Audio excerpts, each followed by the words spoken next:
언니도 눈가 주름 때문에 고민이 많아서 시술을 받아봤대요, 눈가 쪽에. 네. 근데 그게 다 부작용으로 고생을 하셨다는 거예요. 보톡스는 그냥 안 웃어지고, 오프팅 레이저는 피부가 너무 얇아서 효과가 없다고 그랬대요, 병원에서.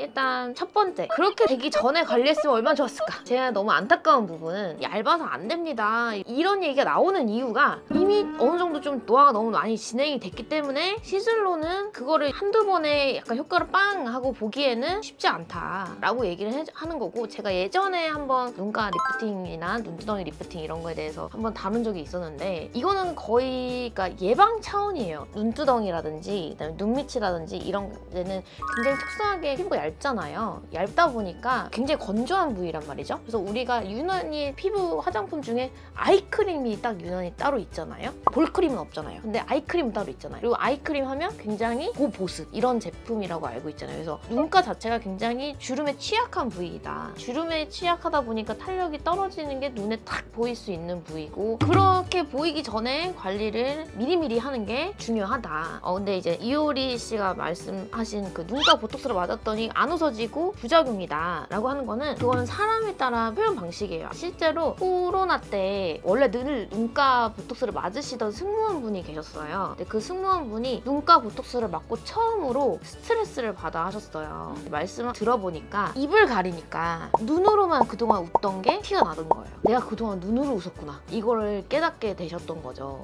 이제 입으로 웃는 게 보이지가 않는 거예요, 이 표정이. 그러니까 이제 사람들이 표정이 왜 그래? 이렇게 지적이 나오기 시작해서 그것 때문에 보톡스 풀릴 때까지 한동안 스트레스를 받았었다 라고 하는데, 사실은 원래는 웃을 때 주름이 지지 않는 그 짱짱함을 좋아하셨던 분이거든요. 그래서 효리 씨가 잘못했다는 게 아니라 이거를 좋아하는 사람과 좋아하지 않는 사람으로 분류가 돼요. 그래서 이걸 좋아하시는 분들은 눈가 보톡스를 맞는 게 맞으시고, 이걸 좋아하지 않고 나 어색해, 나 이거 웃어지지 않아, 나 표정 짓는 것 같지 않아 하시면 약하게 스킨 보톡스로 맞는다든지, 아니면 아예 눈가 보톡스는 시술을 하지 않는다든지, 이런 식으로 본인의 성향에 맞게 가는 거거든요. 근데 주름이 생기지 않는 정도를 원하신다면 눈가 보톡스 자체의 시술을 받으시긴 하셔야 돼요.